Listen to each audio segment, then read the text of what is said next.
GETTYSBURG Armored Warfare is an online multiplayer game with 64 players per server.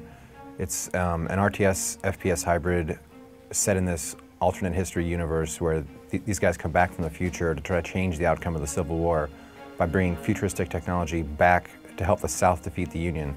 One of the most distinguishing features of GETTYSBURG would probably be the RTS FPS hybrid system in the game. You can essentially give orders to your units from above in an RTS perspective, which most players would be familiar with. But at any point in time, you can double-click one of your units and take control of them from a traditional first-person perspective.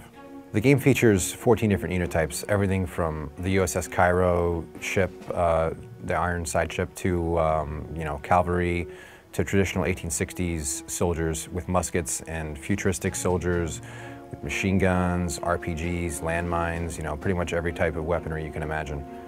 And these units are sort of going to be balanced out, with different types of numbers. So a squad of 1860s soldiers would probably have like 16 soldiers in it, whereas a modern squad of soldiers would have like 4 units in it.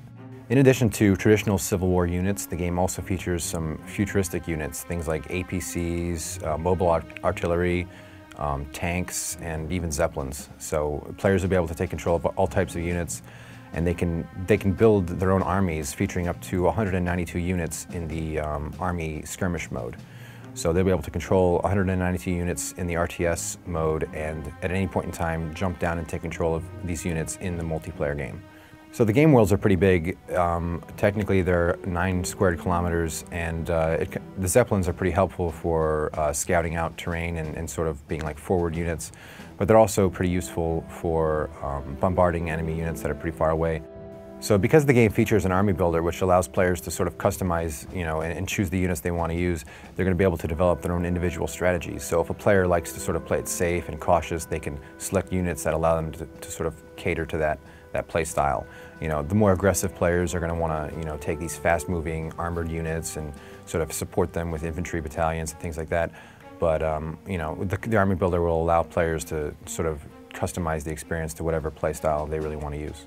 But the game does feature 2 prominent gameplay modes. There's the deathmatch gameplay mode, and then there's the command point control or army skirmish mode, where the deathmatch mode is 64 players per server, with the players sort of controlling whatever units on the battlefield they want. It's sort of like a shared mode where all the units are controllable by all the players on the team.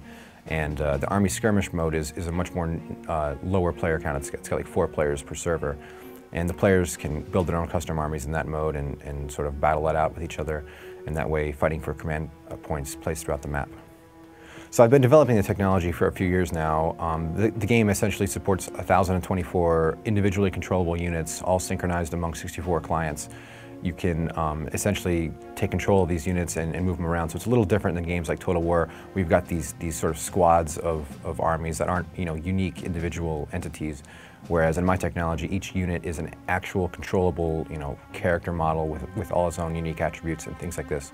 So some of the gameplay in GETTYSBURG is pretty experimental in terms of what we're trying to do with it. Most gameplay modes in multiplayer games focus on lower player counts, 16, 24 players per server. But I think by throwing 64 players on this massive battlefield and sort of letting the players do whatever they want, we should get some pretty interesting things out of it.